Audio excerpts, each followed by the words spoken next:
Subscribe to my channel and hit the bell icon so you never miss any video from my channel. Yo! Welcome to LCameraTV. Make sure you like, subscribe, and share this with y'all cool things like Facebook and Reddit and Instagram and wherever else. And guys, don't forget to hit the bell icon. You know what I'm saying? Turn on your notifications, hit the bell icon so y'all never miss a video. I upload kind of randomly, and I try to upload every day, but I definitely want you guys to hit the bell icon so you never miss a video. Because I always drop videos and I always have a lot to talk about, so definitely hit that. And guys, this is the situation, man. The Panthers made a move that I really like. Definitely gotta talk about it, man. I kind of wish it was longer term, but I definitely like the idea. It makes a lot of sense, man. And there's another situation that's, you know, intriguing me, and I might think about doing, man. I might see how that plays out, man. So definitely got a lot to talk about. A lot of stuff is going on. So let's get started.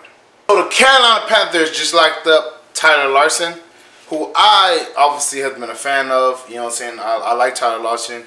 Even when Ryan Kalil was injured for most of the year, last year, he played really good. I mean, he held his own. And I like him, man. I like him. He was undrafted. And we locked him up for 2 years, $4.4 million extension. Me personally, I would like it to have been longer term, because it's better to get him on a smaller deal now before he actually, you know, turns out to be really good, and then we have to sign him for a really long term.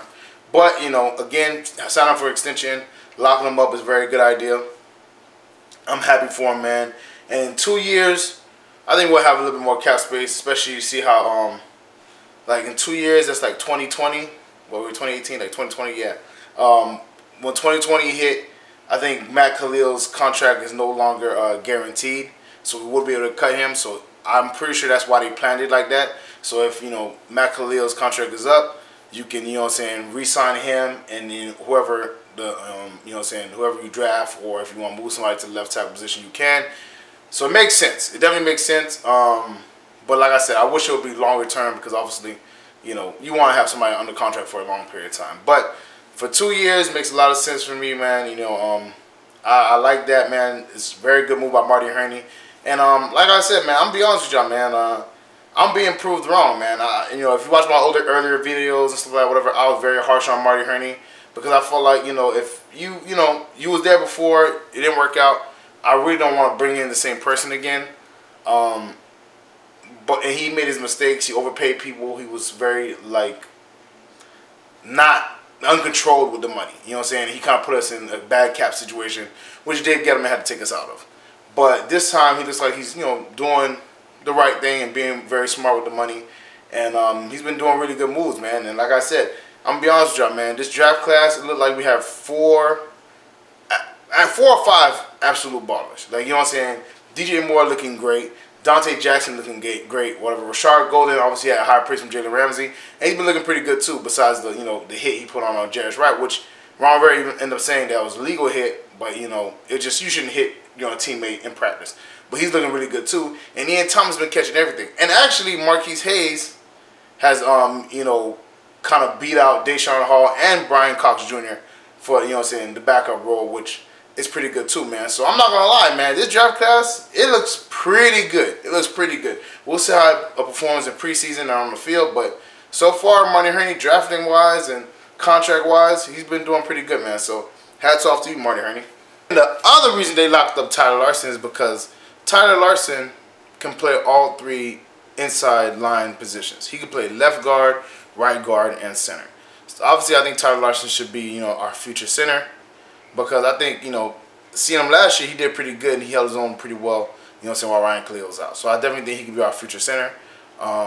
You know, especially since he was undrafted, so you didn't pay him a lot of money. I think he'd be our future center. But you know, that makes a lot of sense to, you know, have somebody that's versatile and stuff like that, whatever. But the thing I've been thinking about is, you know, maybe, obviously, because our offensive line has a lot of issues right now. I mean, he says Total's injured, Darrell Williams is injured, you know, Taylor Moton had to move to the right side, Brendan Mahon is starting at left guard, you know.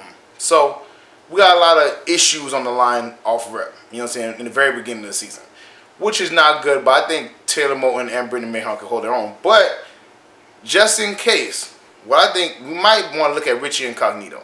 And I know Richie Incognito has a bad rap. I know he's, you know, he's not the greatest guy, but he was a pretty good guard. He was definitely a pretty good guard. So, you know, and he could play left guard position. So what I'm saying is, maybe we should take a look at him, whatever, because he's a pretty good guard. He can play the left guard position, and if worst case worst, you know, Brendan Mahon is not the answer right now. We can at least get Richie Incognito and probably get him for a cheap deal because he wants to go to a contender. Get him for a cheap deal, and we'll have, you know what I'm saying, a starting caliber left guard. And I think he'll be pretty good too. He's very physical, very rugged blocker and all that stuff.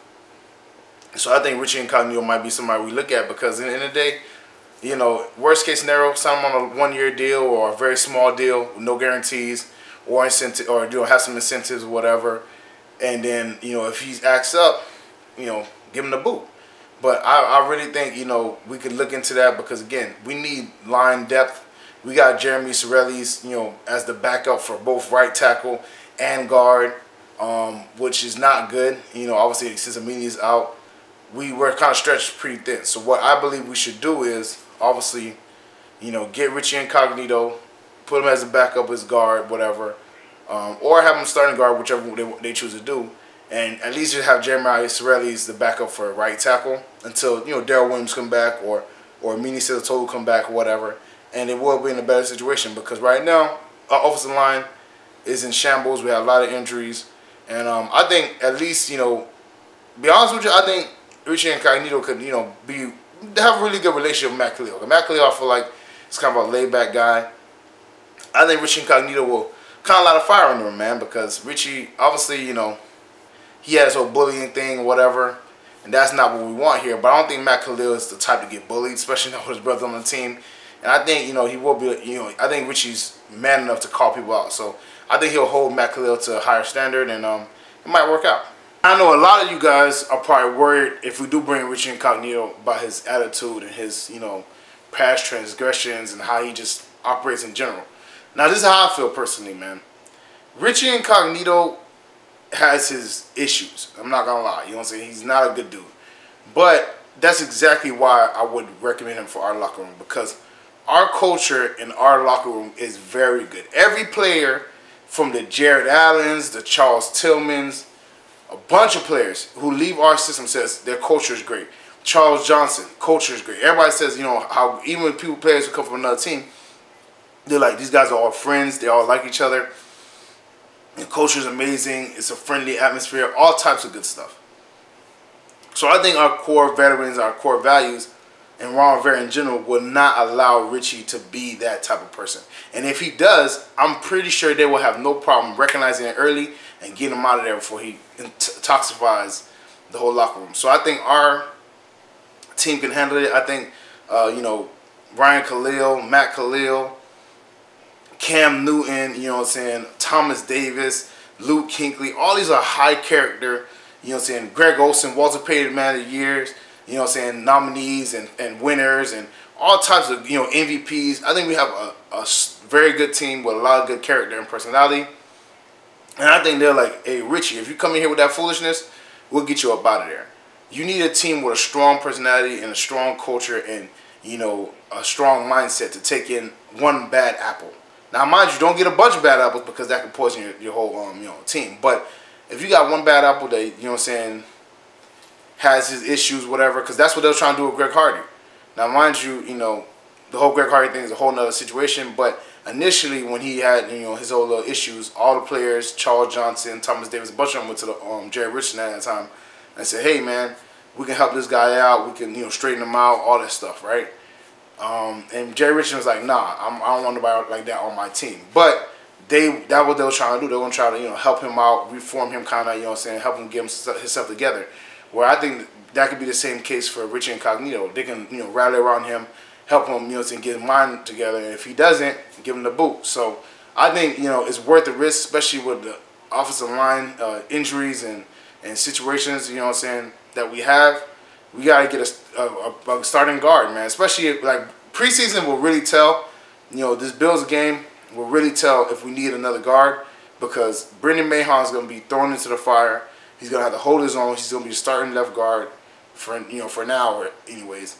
So we'll see how he operates and if he can hold his own, man. If he can't, then that might be something we need to explore. So, well, that's it for me, guys. Make sure you like, subscribe, and share cool things like Facebook and Reddit and Instagram and wherever else. And guys, don't forget to hit the bell icon, turn your notifications on, guys. I never want you guys to miss a video. I upload kind of sporadically, but I try to upload every day, whatever. But usually it's at different times. So definitely turn the notifications on, man, so you never miss a video. And guys, in the comment section, first I want to see our reaction to the Tyler Larsen situation. Do you think it's a good signing, bad signing? Let me know how you feel about that. And secondly, do you think our locker room is strong enough to handle a personality like Richie Incognito?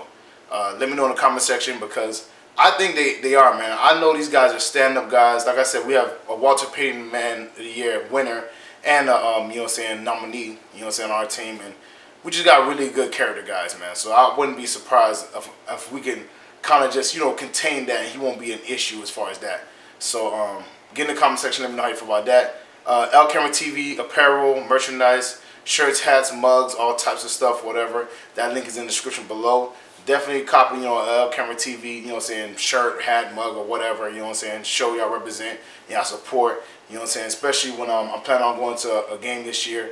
I want to see when you guys come out there, man, to, rock the L Camera, man. Let them know, whether it's a hat, a mug, whatever, man, let them know that you LCameraTV out here, man.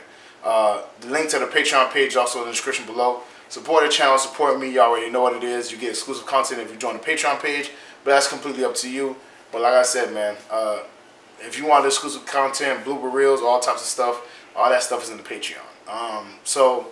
And check out my dog Renan's video. That video is going to be at the end of this video, basically at the end screen. At the very end of the video, his video will be there. Check him out. Very funny dude. Very talented. I think you guys really like him. So keep that trickle effect going and keep on checking out his page. Share it with all your Panther friends, family, Panther anybody, football anybody, Bills anybody. Share it with everybody. Let them know that LCameraTV is out here, and y'all rocking with LCameraTV just like LCameraTV is rocking with y'all. Y'all already know what it is. Thank y'all for all the support. Thank y'all for everything y'all do, man. I really appreciate everything y'all do for me, man. And I'll see you guys next time.